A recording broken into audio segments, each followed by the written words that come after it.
Anyway, Joseph, you want to say something? Come on. He's going to tell you a little bit. Yeah, I guess so, a little bit. Yeah, everyone's over here taking cover. Philippines is basically like under China too, but like in the Pacific Ocean. They're split up to Luzon, Visayas, and Mindanao. We're from Mindanao, that's the south part of the Philippines. So there's 7,000 islands. Yes, a lot.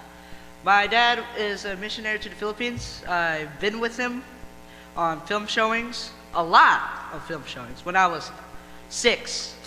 So we get up about like 5 o'clock in the morning. We go to the school. My dad will preach. We do little games. And sometimes we do this thing called a hot seat. Like, let's say we get the seat here, and my dad will ask volunteer. Yeah, so someone will sit here, and my dad will ask them, have you told a lie? And then they go, yeah, I did tell a lie. And then there'll be someone holding a big sign, and it says liar. And then a lot of kids will laugh at that person. And then they'll say, just remember, you are a liar too. And then they all become quiet. Oh. So next thing, they'll put a black robe on it, and that's called sin. And then my dad will talk about how Jesus died on the cross. And so there's a lot of churches in the Philippines, a lot of Catholic. And then they go on Saturdays and Sundays and Mondays. And the rest of the week they work. A lot. 125. Most of them they use English, Tagalog, Cebuano. And yeah, I guess that's all I could think of.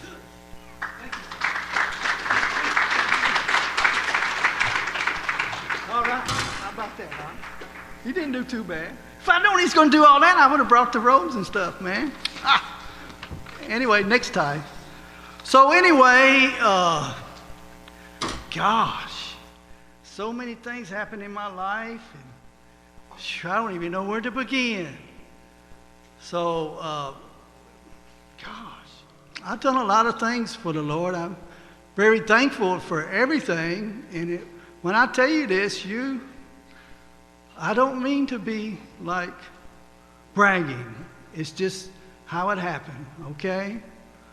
I got saved in prison 27 years ago, and sometime after that, I got transferred to a different prison, and that's how I met Mike Pearl.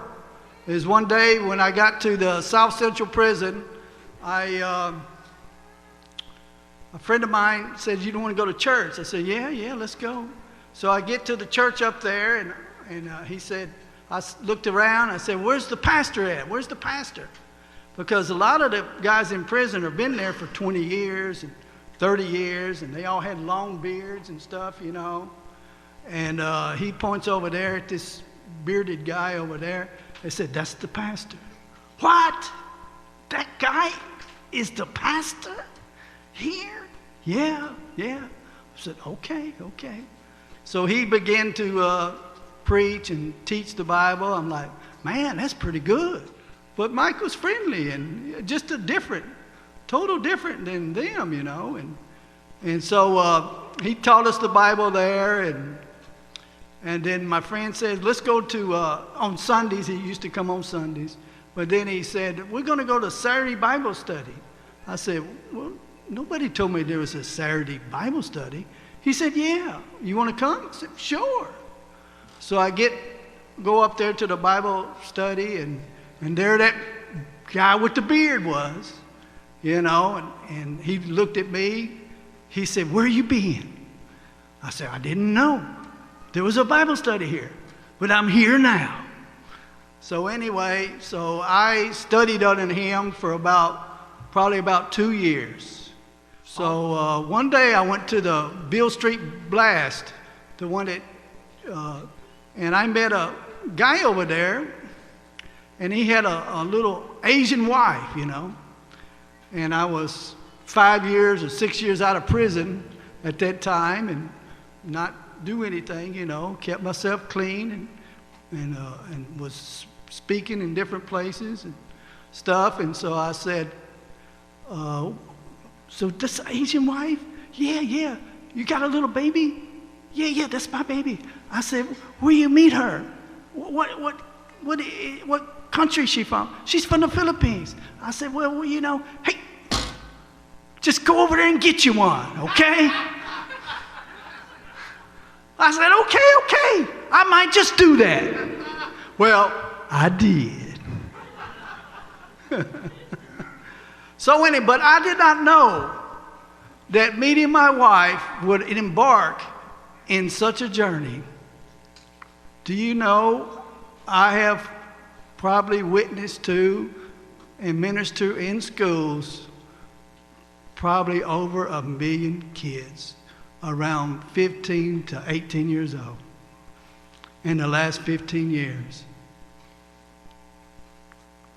Oh, dumb old hillbilly from Tennessee that used to be a drug dealer in America that got arrested and got a 15-year prison sentence and get out 5 years later, he's in the Philippines speaking to thousands and thousands of kids at a time. That's the craziest ride I've ever lived. And I never paid a dime for it. I sold everything I had and went to the Philippines. And I've been supported for 15 years. I remember one time when I first got started, I was kind of feeling sad for myself because I just got out of the hospital from drinking bad water, had amoeba, and I spent all my money. And then I got like 2 more weeks left before I get my, somebody might send me some support. So I'm all down and out. I can't do ministry. I barely got enough money to eat. Then it dawned on me, well, Ricky, you don't live by faith, son. I said, you got to just go out and do it, and then God will get it for you. I said, you know what? I'm kind of stupid. I think you might be right about that.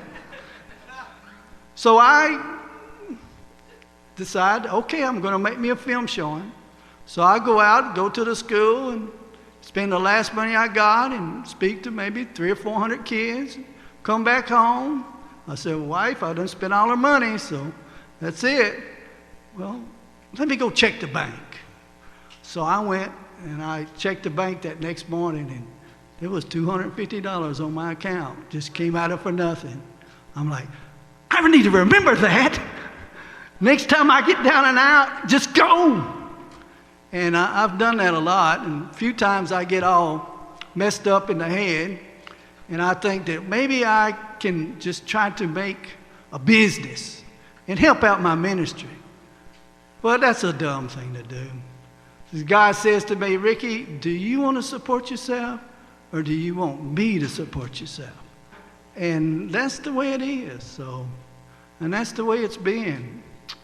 And I reckon I've been to around maybe, I don't want to try to expand this over, but maybe to about 800 schools in 15 years. And I average sometimes around maybe 300 to even 4,000 and even 8,000 at a time. I have big speakers and big things, to accommodate all these people. Mr. Thompson, he's been over there with me to a couple of schools. Sarah and